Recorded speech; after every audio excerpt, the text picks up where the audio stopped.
That's the kind of thing that Venky said. We have to move fast. We have to do research in the fast lane. And within a year, the Grand Prix went to Singapore for the first time. So the concept of the fast lane was immediately picked up by the country.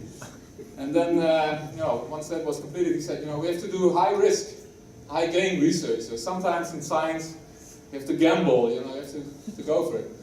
And then this Marina Bay Sands was built, a big casino.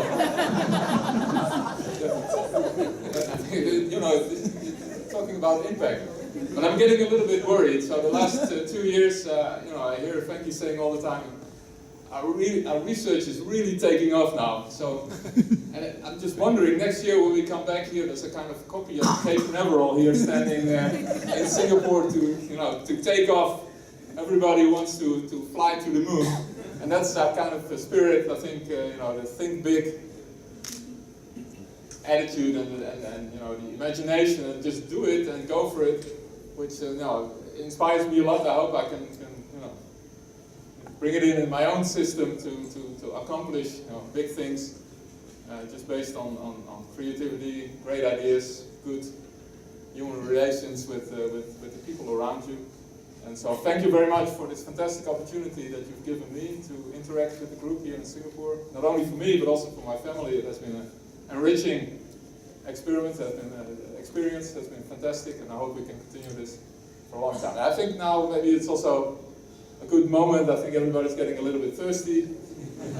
Just raise your glass. I hope it's not the last toast for this evening, but let's raise the glass for Venky, for his work, his life so far, and this 65th anniversary is coming up. So cheers.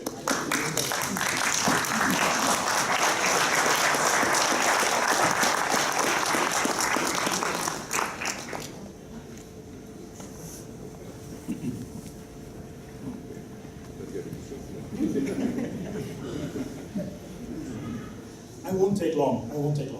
So, I'm a colleague of Hans Hillenkamp, also working in Twente.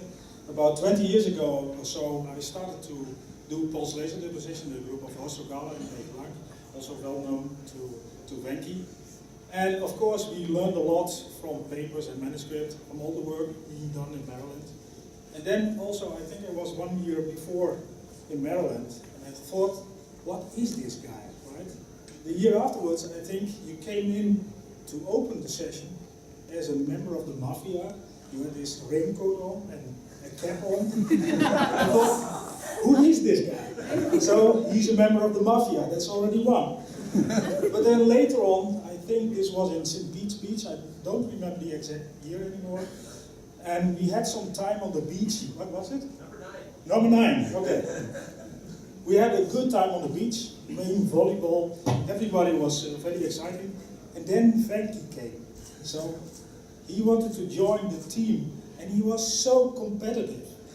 He wanted to win, and everybody wanted to join his team. And later on he said, okay, you can do it your own, go ahead. And I think that's also the reason why you had all these achievements, because you not only have the curiosity of a child, you are still a child, and I think you should stay that way. So congratulations.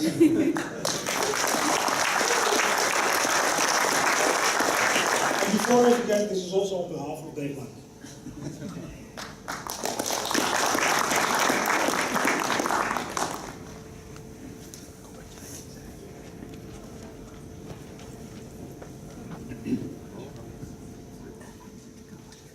Okay, we'll try to follow Jean-Marc Sescovan from the University of Geneva. I think this is Steve Alaga.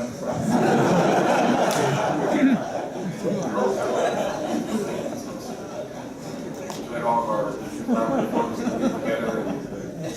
Okay. Try again. Dear Venky, it's a pleasure for me to say a few words for the celebration, your 65th birthday. Hard to imagine. It seems to me yesterday when we were working both on ITC and aerostructures, we were fighting with materials control. We were trying to achieve high quality YBCO, PBCO system at the time. We were trying to understand the physics of one unit cell of ITC. Yesterday too, when you and Ramesh were running the WOE in Maryland. I was trying to count maybe 15 years ago, I'm not completely sure. And at this time, you were already pushing with Ramesh, pushing us to be proactive and to think about applications of oxides to keep our field alive.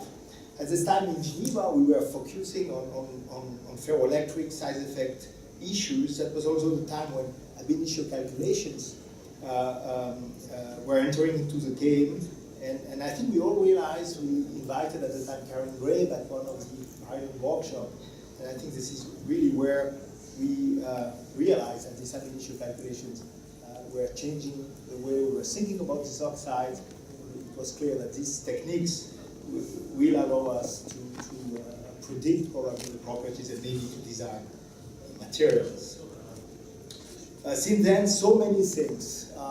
Multiferroics, new magnetic oxides, oxide interfaces, 2DECs, ultra-fast control. I think the best way to see these evolutions or revolutions is to look at the WOE program this year, this fantastic program that you've been putting up.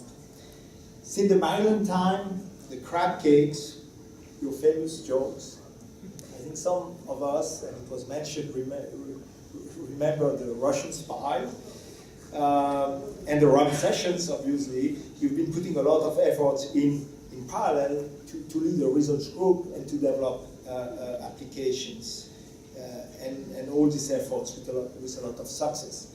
Now your move to Singapore has also been, I think, a new adventures, and with a challenge, among others, to develop a strong oxide group here, and I think another great success. I think with this WOE here, we all had a chance to see all these accomplishments, and I think with your enthusiasm and energy, I'm sure there will be much more to come. So very happy birthday, Venky. Thank you very much.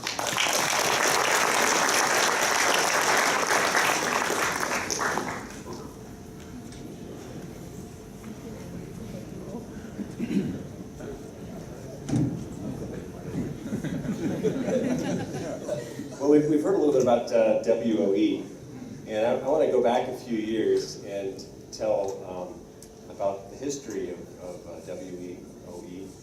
And in fact, to get an idea, who is the first WOE I went to was the third WOE meeting.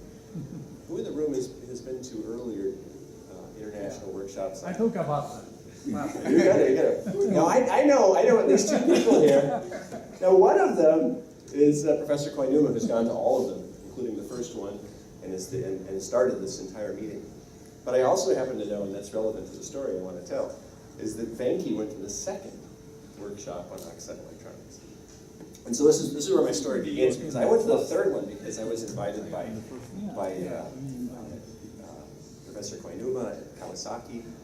And I was just a beginning assistant professor, and they invited me, and they were very nice to me. In fact, I presented some old work, and they didn't ask any tough questions. I knew something was going on, and so it was maybe the second or the third day that Professor Koinuma takes me aside, and he says, "You know, this is the third international workshop on oxide electronics that we've had here in Japan." And we really like this meeting to become international. And so it would be good if you would help us make this international. And I said, well, you know, that's very, you know, I'm just a beginning assistant professor. And Professor Koinuma says, well, that's no problem. In fact, last year we invited Professor Venky to come to our meeting to spread it more internationally, and I'm sure he would like to have some help in doing this meeting, and it would be very nice if it were in the United States. So I asked, well, you know, where should it be? Where should the meeting be? And they said, and Koinuma says, well, it should be somewhere that has a good golf resort, because it's very nice. It's really nice to play golf, right? And then Masaki says, well, you know, it should be fairly close to Japan, so it's not so hard to get there. You know, maybe some place like California. So I said, okay, you know, I'll try to help, and I'll contact Venky, you know, see what we can work out. So I contact her, and so I tell them the advice that I got, and how I'd love to help organize this fourth meeting. And Venky says, and I said, where should we do this? And Venky says, I know just the place. He says, it turns out that here at the University of Maryland, we've just built an amazing golf resort. And I said, but Venky, Maryland is really far from Japan. And he's like, no problem. We'll hold it right after the MRS conference. Because, all these visitors from Japan are going to go to MRS anyway, and we'll hold this right after that, so they'll be here. It'll be really good. And it'll be easy because at the University of Maryland, Hilton has just joined with the University of Maryland to build this wonderful new inn and complex center. And so I said, but Venky, MRS is in the middle of winter. It's the beginning of December. And he says that's not an issue, because from this wonderful conference center, Koinuma Sensei can look out onto the lawn of the beautiful golf resort. And so I knew at that point that Venky was a natural leader. And not only did he talk me into doing this, but he talked Ramesh and Ugly and the whole gang. And so we organized the fourth international workshop. And it was quite successful, and went on to do the fifth and the sixth also with Venky. And now that I see that you put on such a wonderful workshop here in Singapore, I can only imagine that the next several are going to also be here in Singapore with this kind of vision. Thank you very much, Venky, and happy to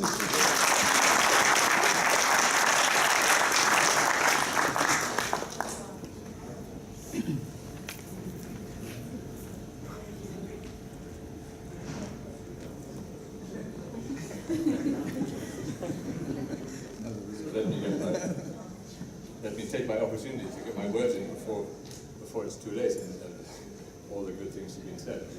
Actually, I think I can bring a little bit different perspective to these proceedings than some of those other guys. Because looking around, I don't see so many people in the room who are more than 65.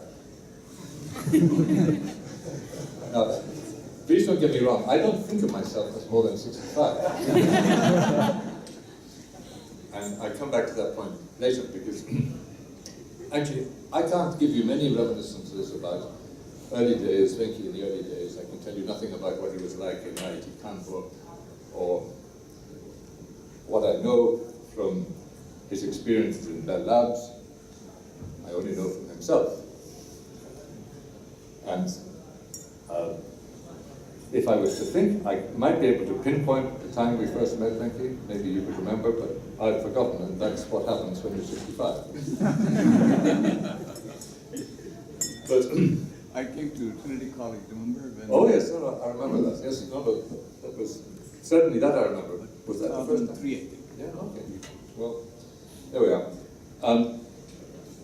But of course, I've been aware of Venky and Venky's career and Venky's interest in oxides, his development of high TC, his development of the PLD technique, which has been quite remarkable and an example to many of us as to what you should be able to think of. Because if you're going to achieve something, you have to imagine it first. Right? Imagination is actually the key. Right? It has to be in your mind before it can actually be realized in reality. Now, of course, some things never make it, but some things do, but they have to be conceived, and they're conceived in the mind. And this is why imagination is such an important element in what we do. Now, since I'm one of the older ones, I should be able to say something about what happens after you fall over the cliff. But of course, you don't fall over the cliff these days, right? Because you are sustained by your imagination. You think what it is you want to do, what it is you need to achieve. Right? And where I can make some comments, right, and they're going to be completely as an observer. I mean, I can't match the insights of Satish or Hans, who've been working with Venky for many years. But I can tell you, I can give you my impression, and I'm always very happy to do that, about what I've seen in the time that I've been coming here to NUS, to Malacor as a visiting professor in Venky's group.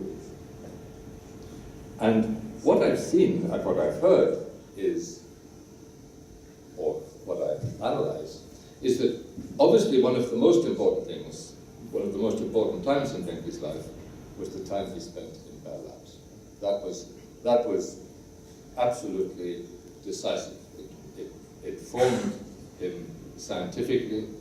That atmosphere, that extraordinary ambiance that existed in those labs at that time, and then even when it broke up into Belcourt, has marked him indelibly. And often you will hear him telling stories at the group meetings about what they did in Bell, whenever that was, some years ago. But Venky picked up from that experience the idea of what a research group should be like. He got that image, and it stayed with him ever since. He's carried it through. He's developed it. Of course, he's become an entrepreneur. He applied for his job here, actually in the administration. I don't think couldn't really have been administration, but it must have been. I can guess what it might have been. So they.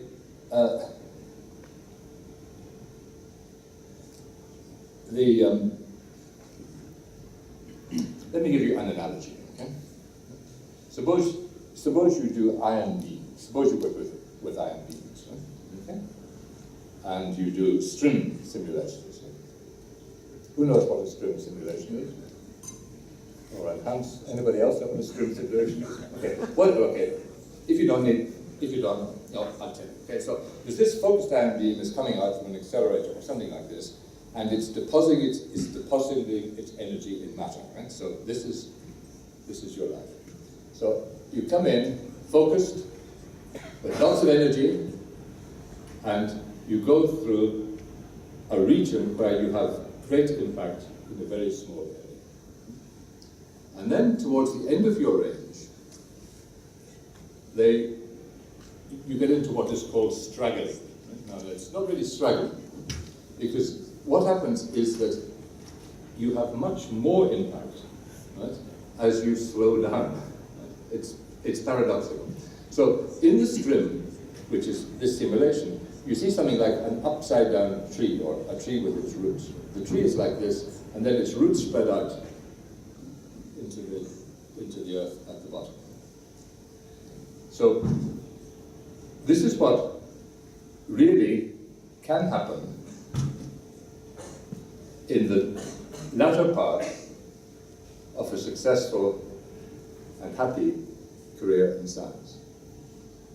Because you have learned so much, you can spread it out in a way that can have much more impact. I mean, it's the end of range where all of the impact of the ion beams occur. And so this, I think, is probably an analogy which is possibly worth bearing in mind. I'd also make a comment and an observation about conditions in Singapore. Now, Singapore, of course, as we all know, is a remarkable place. And in the university, and Lee Kuan Yew from the very start understood the absolute importance of the university. He was marked not by his time in Belcourt, but his time in Cambridge, as to what a university would be. And he had his imagination and his ideas about what should be achieved. And to some degree, NUS reflects that. But here there are great opportunities, and there are great pressures, and there are great pitfalls. And in order to succeed here, and to understand what it is you have to do to be successful and what success means here, you really have to have a degree of equilibrium. You have to be very good, of course. You will, if you're very good, you will get lots of money. If you get lots of money, you get a great deal of responsibility. And with responsibility comes a huge amount of pressure. These are the rules. Okay? And some people really flourish in these conditions because they have the poise, the maturity, the delicacy to be able, and also the imagination and the sense of fun and potential to be able to succeed in these circumstances. Other people fall by the wayside for whatever reasons, and there's going to be lots of wastage. But I think Venky really epitomizes what can be successful here, what putting in, what giving support can really produce the results.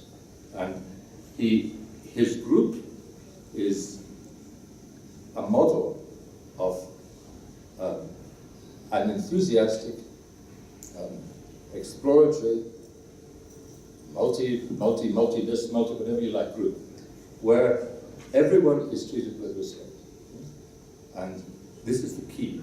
You have to have fun, you have to have enthusiasm, and you have to have respect for the people that you're working with. And Venky has it all. So I'd say that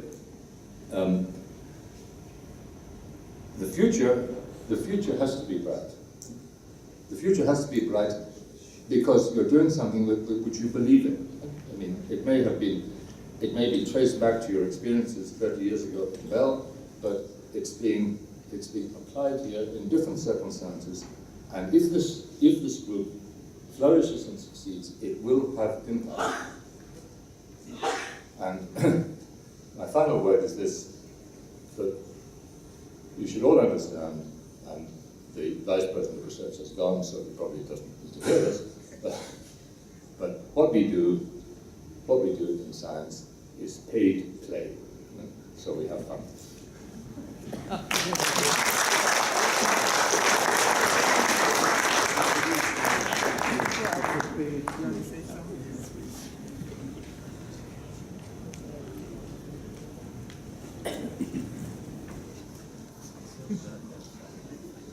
Okay, my name is Koinuma from Tokyo. And first of all, I would like to congratulate Venky on his 65 years survival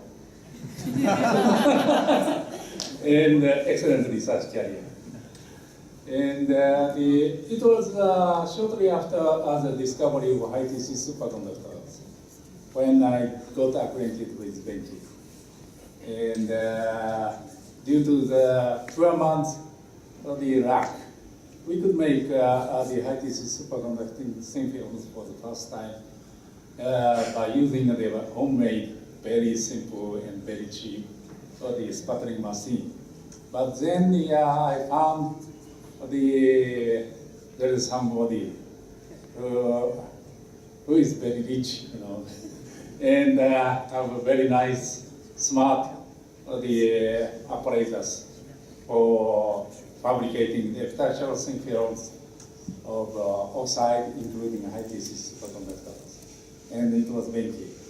And More than rich.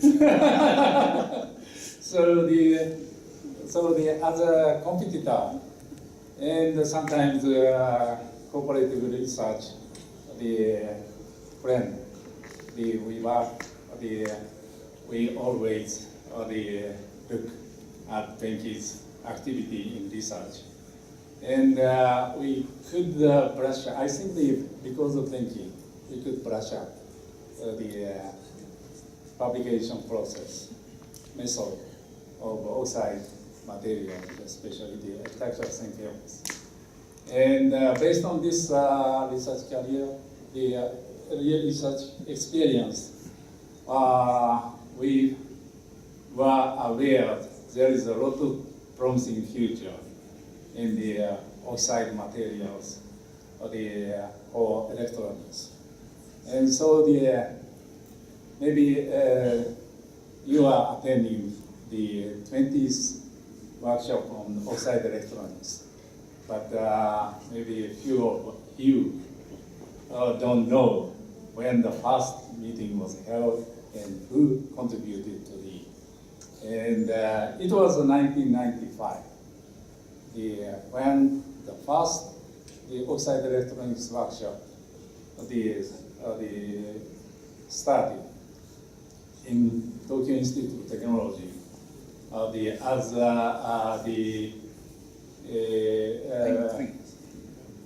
founded by the people of the Tokyo Institute of Technology, Professor Kawazoe, Professor